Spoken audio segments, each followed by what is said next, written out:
Muy bien, buenos días. Vamos a iniciar esta reunión y vamos a comenzar con nuestra clase dominical.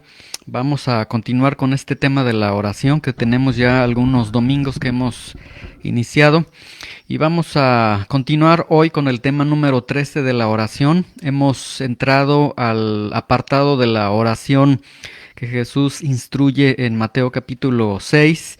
Y vamos a continuar, hoy sería la parte 3 de este apartado que hemos iniciado dentro de esta serie de la oración, donde estamos estudiando, estamos analizando ahora entonces lo relativo, lo que el Señor Jesucristo enseñó en cuanto a la oración, que comúnmente se conoce como el Padre Nuestro.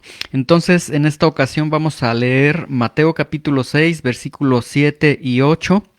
Y el tema que tenemos para esta clase sería ¿por qué oramos? Entonces vamos a ver lo que contienen estos versículos y seguir aprendiendo. Estamos nosotros entonces tomando a partir de Mateo capítulo 6, del versículo 5 hasta el versículo 15. Ya hemos leído: y cuando ores no seas como los hipócritas, porque ellos aman el orar en pie en las sinagogas y en las esquinas de las calles, para ser vistos de los hombres. De cierto te digo que ya tienen su recompensa.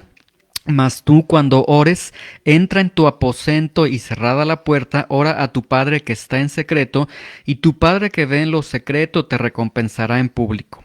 Y en esta ocasión vamos a estar leyendo: y orando no uses vanas repeticiones como los gentiles, que piensan que por su palabrería serán oídos. No se hagan pues semejantes a ellos, porque su Padre sabe de qué cosas tienen necesidad antes de que ustedes le pidan. Y vamos a ver entonces estos versículos, versículo 7 y versículo 8.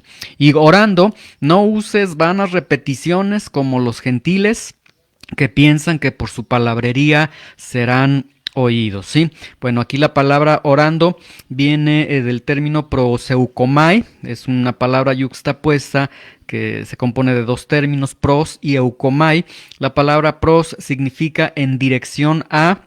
La palabra eukomai significa invocación, petición, ruego, algo que se hace con mucho anhelo, con mucha ansiedad. Entonces, el punto aquí es, para proseukomai, es y cuando estés dirigiéndote a Dios en una petición, en un ruego, en una invocación, entonces, cuando estés hablando con Dios, cuando estés platicando con Dios. Entonces, Jesús dice: y cuando estés platicando con Dios, no uses vanas repeticiones como los gentiles, que piensan que por su palabrería serán oídos, ¿sí? Y entonces aquí nosotros tenemos, bueno, previamente ya en el versículo 6 teníamos una instrucción que el Señor Jesucristo había dado. Esta instrucción que el Señor había dado es que cuando tú estés orando, cuando tú platiques con Dios, entras a tu aposento, a tu lugar más secreto, más apartado, disponible que tengas tú, cerrada la puerta, es decir, te desconectas del mundo exterior. Ya el Señor había dado una primera instrucción: cuando platiques con Dios, desconéctate del mundo, no hay nada importante, deja a un lado el celular, la televisión, deja a un lado el teléfono para que no te estén llamando, te apartas y es un tiempo donde tú vas a estar buscando solamente al Señor, ahí cerrada la puerta, en una intimidad profunda. Esta primera instrucción la da entonces el Señor en el versículo 6. Ahora en el versículo 7 dice lo que no tenemos que hacer. Ahora está diciendo, bueno, ya cuando estás en tu aposento, cerrada la puerta, ya estás apartado del mundo exterior, entonces ahora es momento de que no uses vanas repeticiones, no uses vanas repeticiones, ¿sí? Ahora, ¿a qué se está refiriendo el Señor con no usar vanas repeticiones? Y aquí, mucha atención con lo que está diciendo el Señor. El Señor está regulando la forma de cómo vamos a platicar con Dios. Y el primer punto que dice es, no puedes estar usando vanas repeticiones, ¿sí? Ahora, la palabra repeticiones significa, viene del término griego batologeo, que significa tartamudear o dar la idea de una charla tediosa. Usar vanas, estas repeticiones son entonces, bueno, el diccionario griego lo dice como tartamudear, o sea, va en el sentido no tanto de tartamudear, no en el sentido de que llegamos y padre, vengo contigo, no en ese sentido, sino en el sentido mismo que se genera cuando alguien está tartamudeando, que está hablando con demasiadas palabras, pero que realmente no está aportando, no está diciendo mucho, ¿sí? Entonces, estas repeticiones es cuando las personas comienzan a venir con una fluidez de palabras, con palabras, y creen que por esas repeticiones y por esa palabrería van a ser escuchados, ¿sí? Entonces, aquí tenemos un primer principio en la oración. La oración no debe ser frases recitadas, ¿sí? Yo por eso soy de la idea y lucho mucho con esta idea, sobre todo cuando algún cristiano me dice, te voy a compartir una oración para que hagas la oración.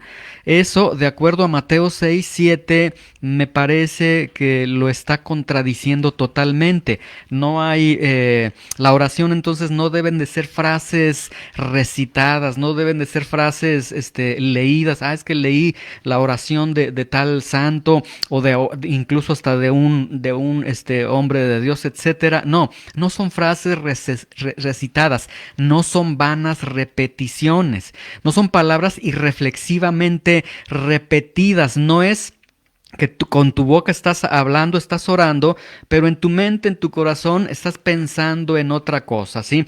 Y en esto podemos incurrir cada uno de nosotros. Alguien le dice, a ver, hermano, ore por esta petición, sí, cómo no. Señor, te rogamos que le ayudes a tal persona en este problema que tienes, y quizás él está levantando esa oración, pero de una manera totalmente irreflexiva. Entonces, no uses vanas repeticiones, no son palabras pronunciadas de una manera automática, ¿sí? Y yo creo que aquí muchos hemos sido culpables de usar vanas repeticiones, por ejemplo, cuando oramos por los alimentos. Muchas veces oramos de una manera mecánica por los alimentos. Bueno, pues noticias, esa oración que nosotros hicimos por los alimentos, Dios no la escuchó, porque Jesús dice, no uses vanas repeticiones, prohibido usar vanas repeticiones, ¿sí? Ahora, Dios desea entonces escuchar una expresión sincera del corazón. Recuerden el contexto, ya estás encerrado en tu habitación, en tu cuarto, ya estás en un lugar totalmente apartado del mundo exterior, estás solamente Dios y tú, tu Padre que ve en lo secreto, que está en lo secreto, y tú. Entonces ahí dice el Señor que que el Padre quiere escuchar una expresión sincera de tu corazón, así que tú hables a partir de lo que hay en ti, de lo que tú eres, y que te expreses de una manera totalmente sincera ante el Señor, no copiando quizás a algún hermano o a alguien o algún modelo de oración que escuchaste, sino que sea tu corazón mismo delante de Dios. No uses entonces vanas repeticiones, y el Señor lo liga a los gentiles, dice como los gentiles, ¿sí? Ahora, ¿quiénes son los gentiles? Bueno, en este momento, en el pensamiento judío, cuando el Señor dice como los gentiles, en el pensamiento judío, para ellos solamente existía dos tipos de personas, dos clases. Número uno, los que estaban dentro del pacto de Dios, y número dos, los que no estaban dentro del pacto de Dios. Es decir, en otros términos, para los judíos solamente existían los judíos y los gentiles. Los judíos eran los hijos de Dios, los que estaban en el pacto, los bendecidos por Dios, y los gentiles eran los que no tenían a Dios en el pensamiento, en la percepción judía. Entonces, aquí podemos entender que cuando dice el Señor, no uses vanas repeticiones como los gentiles, podemos entender gentil como aquel que no conoce a Dios. ¿Sí? Entonces, en la oración puede haber quienes sí conocen a Dios, quienes no conocen a Dios, y el Señor dice, no te comportes como alguien que no conoce a Dios, no uses vanas repeticiones como los que no conocen a Dios, ¿sí? Y entonces se establece una prohibición. Dios prohíbe orar usando vanas repeticiones, ¿sí? Esta es una prohibición que el Señor está colocando, lo que nos da a entender que si nosotros desobedecemos esa prohibición que el Señor establece, entonces no estaremos orando. Y si no estaremos orando, entonces el Señor no estará escuchando nuestras oraciones, nuestras peticiones, ¿sí? Dios prohíbe orar usando vanas repeticiones porque eso no es orar al Padre, ¿sí? Porque eso es lo que hacen los que no conocen a Dios. Los que no conocen a Dios son aquellos que usan vanas repeticiones y usan las vanas repeticiones precisamente porque no conocen a Dios. ¿Están orando ellos? No, definitivamente no están orando ellos. Ahora, surge una pregunta. ¿Por qué alguien oraría a Dios usando vanas repeticiones? ¿Por qué alguien vendría delante del Padre Celestial ya en esta plataforma, en este escenario? ¿Por qué alguien entonces estaría comunicándose con Dios pero usando vanas repeticiones? Si es algo totalmente incongruente. Entonces aquí lo que tenemos es, bueno, ¿por qué alguien por qué alguien, perdón, oraría a Dios usando vanas repeticiones? Y la misma respuesta nos lo da el versículo 7. No usen vanas repeticiones como los gentiles, porque piensan que por su palabrería serán oídos. Es decir, ¿por qué usan vanas repeticiones? Por dos razones. Número uno, porque son gentiles, porque no conocen a Dios. Porque si conocieran a Dios, conocieran su palabra y conocieran que Dios establece en su palabra, regula en su palabra cómo se debe orar, y entonces no estarían orando con vanas repeticiones. Entonces, la primera razón es porque son gentiles, porque no conocen a Dios. La segunda razón es porque al no conocer a Dios, ellos basan su confianza precisamente en esas repeticiones, en esa palabrería, y consideran que entre más palabras, entre una multiplicación feroz de palabras, entre más la fluidez de palabras, piensan que por sus palabras, por su palabrería, por sus repeticiones, ellos serán escuchados. Y esto entonces vemos que el sustento que ellos tienen es el cómo están orando, ¿sí?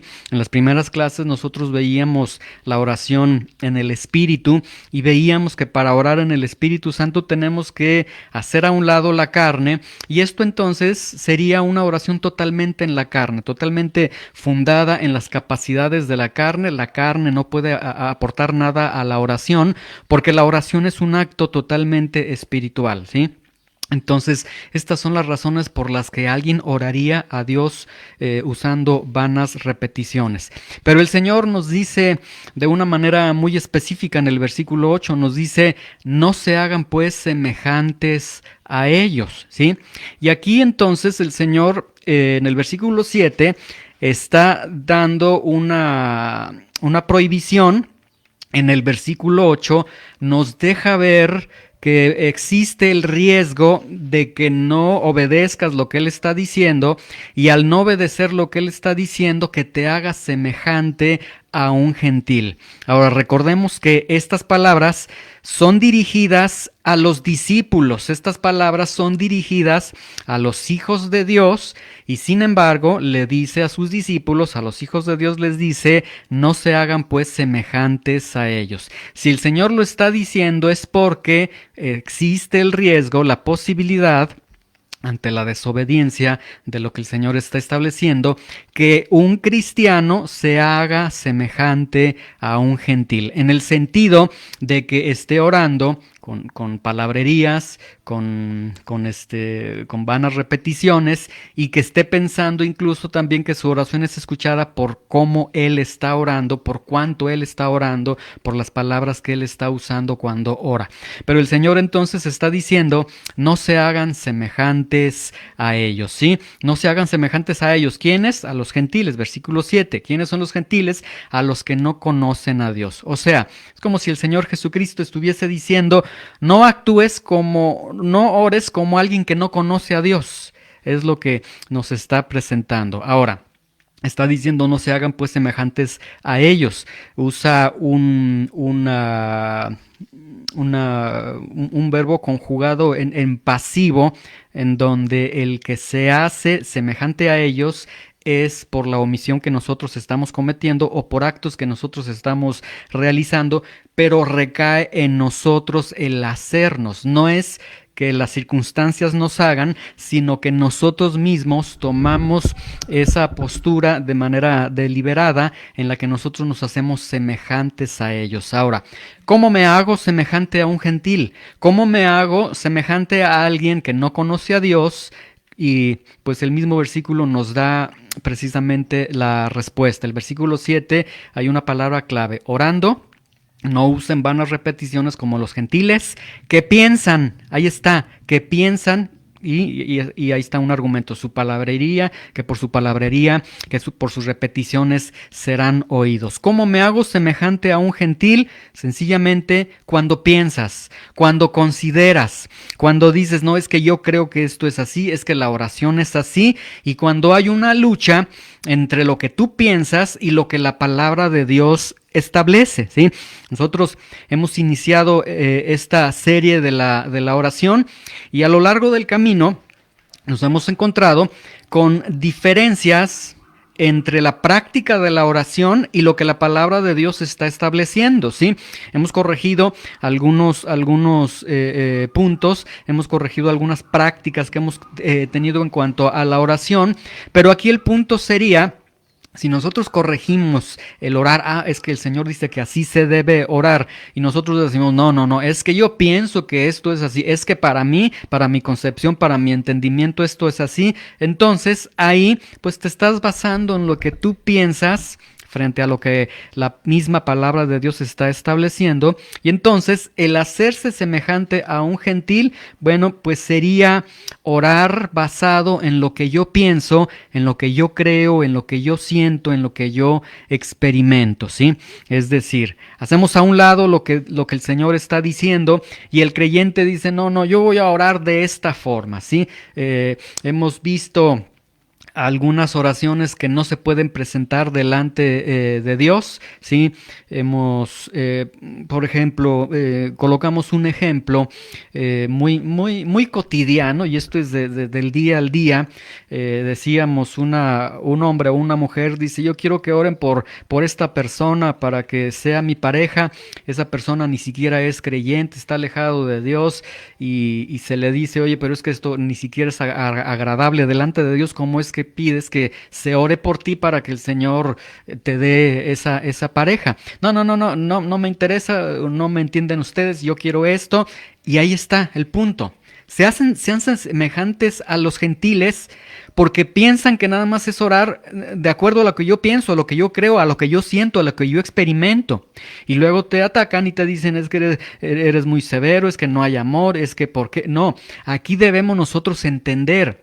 Y en esta área de la oración debemos entender, no podemos estar orando conforme a nosotros pensamos que se ora, conforme a nosotros creemos que se ora, o como estamos sintiendo o experimentando como se debe orar. ¿Por qué? Porque el Señor, Mateo 6:7 dice, y orando, y desde los versículos anteriores, es decir, el Señor está regulando, está estableciendo cómo se debe orar, ¿sí? Y aquí entonces, pues estamos ante dos polos. Uno, la humana sabiduría, la experiencia, la sensibilidad, la sensualidad del hombre. El otro polo sería la verdad de Dios. ¿A cuál de los dos le vamos a hacer caso nosotros? ¿Cuál de los dos tendría mayor peso? Yo creo que aquel verbo que vivía en la eternidad y que vivía en una intimidad y en una armonía, en una comunión hermosa con el Padre Celestial, yo creo que Él tiene más mérito para decirnos cómo dirigirnos al Padre Celestial. Entonces, en ese sentido, debemos nosotros entender, quita todo aspecto carnal de tu vida, esta situación es que yo pienso que así se debe orar, es que yo siento bien bonito así y demás, no es lo que sientes, no es lo que piensas, es lo que el Señor establece al momento de orar. Entonces, el Señor nos dice, no te hagas semejante a ellos. ¿Cómo no me haré semejante a ellos? Bueno, no me haré semejante a alguien que no conoce a Dios, precisamente en el polo opuesto, conociendo a Dios, conociendo lo que el Señor está estableciendo. Y luego dice, termina el texto diciendo, porque su Padre sabe de qué cosas tiene necesidad antes que ustedes le pidan. El Padre sabe lo que tú necesitas, incluso antes de que tú te encierres en ese aposento con la puerta cerrada, estés orando con Él. Antes de que le digas, Señor, tengo esta necesidad, Él ya sabe la necesidad que tú tienes antes de que tú incluso comiences a orar. Pero aquí el punto que quiero resaltar nuevamente, y si se dan cuenta, el Señor Jesús repetidas veces, antes de enseñar lo que es la oración, repetidas veces ha presentado a Dios como Padre, como el Padre. Y nuevamente aquí lo presenta como el Padre. Su Padre sabe de qué cosas ustedes tienen necesidad. Y lo presenta como un padre. Explicábamos inicialmente que cuando el Señor usa este término padre fue algo nuevo para el oído judío, porque ellos tenían una concepción del Dios invisible, del Dios inaccesible, y ahora el Señor les presenta como un Dios totalmente cercano, como un Padre, ¿sí? Ahora, el Padre, dice, sabe lo que nosotros necesitamos. Entonces, si el Padre sabe lo que nosotros necesitamos incluso antes de que nosotros se lo pidamos, esto significa que la oración, significa dos cosas. Primero, oramos a un Padre y esto necesitamos nosotros recordarlo, entenderlo cada vez que oramos al Señor en privado, que estamos orando a un Padre. No estás orando a uno igual a ti, no estás orando a un policía, no estás orando a alguien severo, estás orando a un Padre y la Biblia lo presenta como Padre de misericordias. Hay una cercanía con el Padre Celestial, una lejanía que también el Señor va a marcar, pero estamos orando ante un Padre. Y el segundo punto,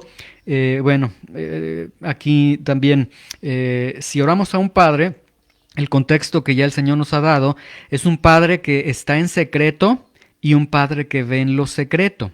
Explicamos en su oportunidad estos aspectos. El Padre está en secreto, es decir, quiere tener una comunión personal, íntima contigo. Es como si el Padre dijera, aquí estoy, te estoy esperando, ven para que platiques conmigo. Y el Padre ve en secreto. Ante la mirada de Dios, nuestros pecados, nuestros males, nuestras necesidades, todo es expuesto ante Él y Él como un Padre quiere perdonarnos, levantarnos, restaurarnos, etc. Entonces, hasta este momento, el Señor Jesús ha presentado al Padre como alguien que está en lo secreto, como alguien que ve en lo secreto, y ahora agrega como alguien que sabe lo que tú necesitas. Y entonces, pues esto hace o debería hacer de la oración algo totalmente hermoso, totalmente anhelante, porque está ahí alguien que está en lo secreto, que te quiere invitar a una comunión íntima, alguien que ve en lo secreto, que a pesar de la condición en la que nos encontremos, si hay maldad en nuestra vida, Él puede limpiar nuestra maldad, si hay necesidad, Él puede suplir nuestra necesidad, porque estamos ante el Padre que ve en lo secreto, ante la mirada de Dios, y estamos ante un Padre que se interesa por las necesidades que nosotros tenemos. Él sabe que tienes hambre, Él sabe que tienes necesidades, Él sabe que estás herido, Él sabe que necesitas trabajo, etcétera. Él sabe de tus necesidades y entonces pues se presenta una atmósfera realmente hermosa para buscar al Señor. Y el otro punto es que Esto nos deja ver que entonces nosotros no oramos para que Dios sea informado de nuestras necesidades, ¿sí? No oramos, la oración no es para decirle al Señor, Dios, quizás no te has dado cuenta, pero esto ha sucedido, esto me ha pasado. No, no oramos para que Dios se informe, porque Él ya sabe de antemano lo que está sucediendo. Y aquí surgiría estas preguntas. ¿Para qué orar? Si Dios sabe de nuestras necesidades, si Dios conoce nuestras necesidades, entiende enteramente nuestras necesidades, pues ¿cuál es el punto para que nosotros oremos? Y la respuesta, bueno, la tenemos desde el inicio, desde el versículo 6, 7 y 8. Mas tú cuando ores, entra en tu aposento y cerrada la puerta, ora a tu Padre. Se presenta a Dios como un Padre. Tu Padre que está en secreto, tu Padre que ve en lo secreto, y orando no uses vanas repeticiones como los gentiles que piensan que por su palabrería serán oídos. No se hagan pues semejantes a ellos, porque su Padre, ¿sí? Es decir, el Señor ha enfatizado tu Padre, tu Padre, tu Padre, tu Padre, tu Padre, ¿sí? Tienes un Padre. El cristiano no es un cristiano huérfano, no debería de sentirse solo porque tiene un Padre que ve en lo secreto, que está en lo secreto y que conoce de las necesidades. Entonces, realmente el creyente no debería de sufrir la orfandad, no debería de sentirse solo porque tiene un Padre. Entonces, ¿para qué orar si Dios sabe de nuestras necesidades? Y la respuesta, a la luz de estos textos, sencillamente es por esto. Oramos porque somos hijos de Dios. Aunque Él ya conoce nuestras necesidades, oramos porque somos hijos de Dios, porque hemos sido elevados a la categoría de ser hijos de Dios, ¿sí? Y esto está implicando y esto significa esta es la razón por la que nosotros oramos, porque somos hijos de Dios y porque los hijos se comunican con sus padres sencillamente. ¿Eres hijo de Dios? Bueno, se espera que tú te comuniques con el Padre Celestial. No eres hijos de Dios, no eres hijo de Dios, no se espera que te comuniques con el Padre Celestial, pero por cuanto todos somos hijos de Dios, se espera que todos platiquemos con nuestro Padre, porque es lo natural, lo normal que hacen los hijos con los padres con los hijos.